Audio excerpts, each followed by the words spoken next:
तो गाइज हमारे free fire का न्यू अपडेट OB45 अपडेट कुछ ही दिनों में आने वाला है। और जैसा कि आपको पता है कि हर OB अपडेट में बहुत सारे चेंजेस होते हैं हमारे गेम में, एंड इन्हीं चेंजेस में से एक one of the most important changes है कैरेक्टर एबिलिटी चेंजेस। हर बार की तरह इस OB45 अपडेट में भी गरीना ने यहाँ पे बहुत सारे कैरेक्टर के साथ छेड़छाड़ किया है। काफी सारे कैरेक्टर्स को यहाँ पे बफ किया गया है, यानी उनकी जो पावर है उसको बढ़ाया गया है। एंड ऑल्सो यहाँ पे जो काफी सारे कैरेक्टर्स की एबिलिटी है उन्हें नर्फ किया गया है, यानी उनकी पावर को घटाया गया है। तो वीडियो बहुत ही ज्यादा इंपॉर्टेंट होने वाली, इस वीडियो को अंत तक जरूर देखिएगा, लेकिन उससे पहले वीडियो को एक लाइक कर देना एंड चैनल को सब्सक्राइब कर देना। तो चलिए सबसे पहले चेंजेस में अगर बात करें तो सबसे पहले बात करते हैं वोल्फ्रा कैरेक्टर की। तो वोल्फ्रा की एबिलिटी अभी के टाइम में कुछ ऐसी है कि जैसे आप एक किल करते हो तो आप यहाँ पे आपका यहाँ पे वन स्पेक्टेटर यहाँ पे ऐड होता है, और वो जो स्पेक्टेटर जो देख रहा है मतलब स्पेक्टेटर होता है वो रिड्यूस नहीं होता है, कम नहीं होता है। एंड हर एक एडिशनल स्पेक्टेटर यानी जैसे जैसे आपके जो स्पेक्टेटर्स है वो ऐड होते जाते हैं, बढ़ते जाते हैं, वैसे जो आप हेडशॉट डैमेज लेते हो उसे ये 10% डिक्रीज कर देता है, यानी कम कर देता है। एंड मैक्सिमम स्पेक्टेटर अगर चले गए 10-15 चले गए तो मैक्सिमम ये 30% का जो हेडशॉट डैमेज है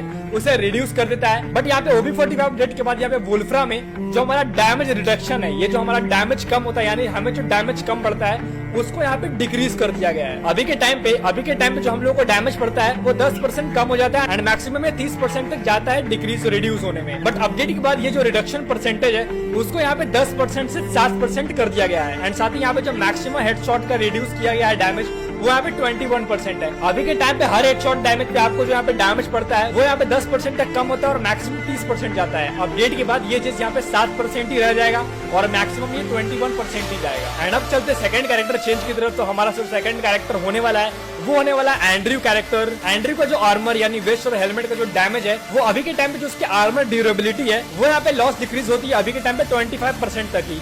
बट अपडेट के बाद ये जो लॉस डिक्रीज है आर्मर ड्यूरेबिलिटी का वो एंड्रयू का 40% तक चला गया, यानी 15% हम लोग यानी इस कैरेक्टर में बफ देखने को मिला। इसकी जो पावर है उसको बढ़ाई गई है। अभी के टाइम पे इसका जो आर्मर ड्यूरेबिलिटी लॉस है वो यहाँ पे 25% तक डिक्रीज होता है। अपडेट के बाद ये 40% तक डिक्रीज हो जाएगा। एंड चलिए गाइस अब बढ़ते हैं शीरो कैरेक्टर की तरफ। तो शीरो की जो अभी के टाइम पे एबिलिटी है वो ये है कि जब भी आपको कोई अपोनेंट एनिमी आपको गोली मारता है 100 मीटर के रेंज में, तो आपकी जो एनिमी की मार्किंग जो लोकेशन है वो यहाँ पे अभी के टाइम पे 6 सेकंड यानी 6 सेकंड तक के लिए यहाँ पे रिवील होती है, दिखती है आपको 6 सेकंड तक कि आपका जो एनिमी है उसने आपको कहाँ से फायर किया है, उसका जो लोकेशन है वो दिखता है 6 सेकंड के लिए। अपडेट के बाद इस टाइमिंग को यहाँ पे 10 सेकंड कर दिया गया है। OB45 अपडेट के बाद अगर विद इन 100 मीटर यहाँ पे कोई भी एनिमी आपको अगर मारता है तो आपको जो आपकी एनिमी की लोकेशन है वो यहाँ पे 10 सेकंड तक दिखेगी कि कहाँ आपका एनिमी है और कहाँ लोकेशन को चेंज कर रहा है। एंड चलेगा अब बात कर लेते हैं CS रैंक के one of the most important characters में से एक क्लू कैरेक्टर के बारे में। तो क्लू कैरेक्टर में भी एक बहुत बेस्ट चेंज हम लोग को देखने को मिला है। अभी के टाइम पे यहाँ पे जो क्लू कैरेक्टर का एनिमीज को डिटेक्ट करने का जो रेंज है वो यहाँ पे 65 मीटर है। बट अपडेट के बाद जो क्लू का रेंज होने वाला है उसे बढ़ा दिया गया है। अपडेट के बाद ये बढ़कर 80 मीटर होने वाला है। तो काफी बढ़िया चीज है ये, मतलब हम लोग यहाँ पे काफी बड़ी डिस्टेंस में देख सकते हैं कि कहाँ एनिमी बैठा है कहाँ नहीं बैठा है। अभी के टाइम में 65 मीटर है। अपडेट के बाद ये 15 मीटर इंक्रीज होकर 80 मीटर होने वाला है। एंड गाइस अब आती है शानी कैरेक्टर। अभी के टाइम पे अगर आप शानी की एबिलिटी को यूज करते हो तो ये आपको 50% का यहाँ पे यानी 50 का एक्स्ट्रा शील्ड पॉइंट देती है आपको और आपकी टीममेट को। बट इसे घटाकर यहाँ पे OB45 अपडेट में यानी इसे नर्फ कर दिया गया है। OB45 अपडेट के बाद यहाँ पे इसका जो शील्ड पॉइंट है उसको 50 से 40 कर दिया गया है। एंड गाइस अब आता है हमारा फॉर्ड कैरेक्टर। अभी के टाइम पे फॉर्ड की एबिलिटी कुछ ऐसी है कि जैसे ही आपको यहाँ पे डैमेज पड़ता है तो 3 सेकंड के लिए ये आपको 10 HP पर सेकंड देता है। ये एक पैसिव स्किल है। जैसे ही आपको यहाँ पे डैमेज पड़ता है तो ये आपको 3 सेकंड के लिए 10 HP पर सेकंड के हिसाब से यहाँ पे HP देता है, यानी टोटल यहाँ पे 30 HP देता है। एंड अपडेट के बाद इसको यहाँ पे बफ कर दिया गया है, इसकी पावर को थोड़ा सा बढ़ाया गया है। OB45 अपडेट के बाद जब आपको यहाँ पे एनिमी डैमेज देगा तो ये यहाँ पे आपको 10 HP पर सेकंड करके यहाँ पे 4 सेकंड तक देगा, यानी यहाँ पे अभी के टाइम पे 3 सेकंड के लिए 30 HP देता है। अपडेट के बाद यहाँ पे 4 सेकंड के लिए 40 HP देगा। एंड चलेगा अब बात करते हैं ओलिविया कैरेक्टर की। तो जो ओलिविया की एबिलिटी इसमें थोड़ा सा यहाँ पे काम कर दिया गया, इसको रिवर्क किया गया है, इसमें थोड़ा सा और एडिशनल यहाँ पे एबिलिटी लगाया गया है। अभी के टाइम पे इसकी एबिलिटी ये है कि अगर आपका टीममेट आपके 10 मीटर के रेंज में रहता है और आप ओलिविया कैरेक्टर यूज करके कोई भी स्किल यूज कर रहे हो, मेडिकेट यूज कर रहे हो या कोई भी हीलिंग आइटम कोई भी हीलिंग वाली चीज यूज कर रहे हो तो उसका जो 80% है वो यहाँ पे आपके टीममेट को जाता है, आपका जो टीममेट है उसका भी हेल्थ फुल होता है। बट अपडेट के बाद ये जो 80% वाला सिस्टम है इसको तो रखा गया है, बट जो आपके टीममेट का रेंज है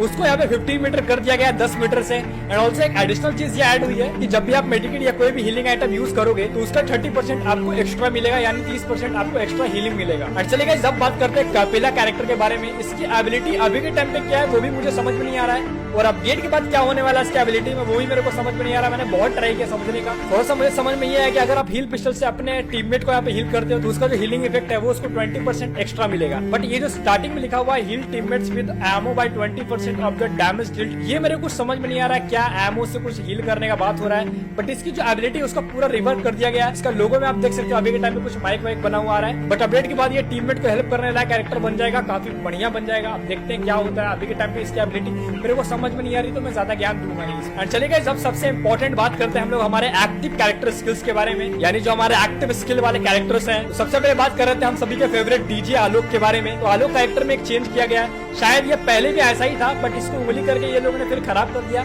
एंड वापस ये लोग ऐसा ही कर रहे हैं। अभी के टाइम पे आलोक की जो एबिलिटी है कि आपके 5 मीटर के रेडियस में एक 5 मीटर का ऑरा आता है एंड आपकी जो मूवमेंट है वो 15% के लिए बढ़ जाते हैं। ये भाई सेम रहने वाला है, लेकिन सबसे इंपॉर्टेंट ये है कि जब भी आप आलोक का यहाँ पे स्किल यूज करते हो तो वो जो यहाँ पे ऑरा बन के आता है वो आपको 3 HP पर सेकंड यहाँ पे देता है 10 सेकंड के लिए, यानी 3 HP पर सेकंड 10 सेकंड के लिए, इसका मतलब आपको 30 HP देता है। बट गाइस अपडेट के बाद ये जो 3 HP पर सेकंड है वो यहाँ पे 5 HP पर सेकंड होने वाला है, यानी अभी के टाइम पे आपको 3 HP के हिसाब से 30 HP मिलती है एंड अपडेट के बाद आपको यहाँ पे 5 HP पर सेकंड मिलने वाला है, यानी आपको टोटल 50 HP मिलने वाला है। तो काफी बढ़िया लगा मुझे ये। भाई पहले भी ऐसा ही था, ये लोग छेड़छाड़ करते हैं फिर उसकी माँ बहन करते हैं फिर वापस उसको ठीक कर देते हैं। एंड गाइस सबसे बड़ा जो चेंज है वो हुआ है हमारे वुकोंग कैरेक्टर में। लिटरली भाई वुकोंग मैं यूज कर रहा हूँ पिछले 2-3 साल से और वुकोंग के बिना मैं खेल पाता भी नहीं हूँ। एंड वुकोंग में बहुत बड़ा चेंज किया गया है। अभी के टाइम में जब यहाँ पे वुकोंग यूज करते हो तो वो जो बश बनता है, वो जो झाड़ी टाइप का बनता है, वो यहाँ पे 15 सेकंड के लिए रहता है एंड इसका जो कूल डाउन टाइम है वो 3 मिनट से भी ज्यादा यानी 200 सेकंड का होता है। बट गाइस अपडेट के बाद वुकोंग को एकदम मतलब बाप लेवल का बना दिया जा रहा है। OB45 अपडेट के बाद जो हमारा वुकोंग का बुश यानी जो झाड़ी है वो यहाँ पे 30 सेकंड्स तक रहेगा। समझ रहे हो भाई, आधे मिनट तक के लिए वो रहेगा। आधे मिनट है भाई, तुम झाड़ी बन के कुछ भी कर सकते हो, किसी को भी मार सकते हो, पूरी स्क्वाड भी मार सकते हो। अभी के टाइम पे ये बुश 15 सेकंड के लिए रहता है, अपडेट के बाद ये 30 सेकंड के लिए रहेगा एंड कूल डाउन टाइम अभी के टाइम पे 200 सेकंड्स है। अपडेट के बाद ये सिर्फ 75 सेकंड रहने वाला है। मतलब भाई वुकोंग फाड़ने वाला वो भी अपडेट के बाद एकदम बेस्ट टू बेस्ट बना दिया है और मुझे सबसे ज्यादा खुशी इसलिए हो रही है क्योंकि ये मेरा फेवरेट कैरेक्टर है। एंड चलिए गाइस अब बात कर रहे थे क्रोनो कैरेक्टर की। इसमें भी एक छोटा सा चेंज किया गया है। जो हमारा क्रोनो का शील्ड बनता है वो अभी के टाइम में सिर्फ यहाँ पे 6 सेकंड के लिए रहता है, बट अपडेट के बाद यहाँ पे इसकी जो टाइमिंग है उसको 6 सेकंड से 8 सेकंड कर दिया जा रहा है, यानी 2 सेकंड या ज्यादा रहेगा। एंड चलेगा जब सबसे लास्ट एबिलिटी चेंज की बात कर रहे थे और वो एबिलिटी चेंज हुआ हमारे स्काइलर कैरेक्टर में। तो स्काइलर की एबिलिटी में ये चेंज हुआ है कि अभी के टाइम पे आप इसकी जो स्किल है, जो ग्लूवल को जो एक्सप्लोर करने की तोड़ने की जो एबिलिटी है, उसे सिर्फ आप एक ही बार सिंगल बार यहाँ पे यूज कर सकते हो। बट अपडेट के बाद ये जो अमाउंट है इसको 2 कर दिया गया। अपडेट के बाद आप एक ही बार में 2 बार यूज कर सकते हो, मतलब एक बार ग्लूवल फोड़ा और कोई और ग्लूवल है तो आप तुरंत एक और बार फोड़ सकते हो। अभी के टाइम पे एक बार फोड़ सकते हो, अपडेट के बाद एक साथ 2 बार फोड़ सकते हो। तो ये चेंज हुआ स्काइलर कैरेक्टर में। बाकी चलेगा यही थी आज की वीडियो। उम्मीद करता हूं वीडियो आपको अच्छी लगी हो। वीडियो लाइक कर देना, शेयर कर देना। इन सभी कैरेक्टर चेंजेस में सबको सबसे बकवास कौन सा लगा एंड सबसे बेस्ट कौन सा लगा कमेंट में जरूर बताना कि यार यहाँ तक वीडियो देख रहे हो तो चैनल को सब्सक्राइब भी कर देना।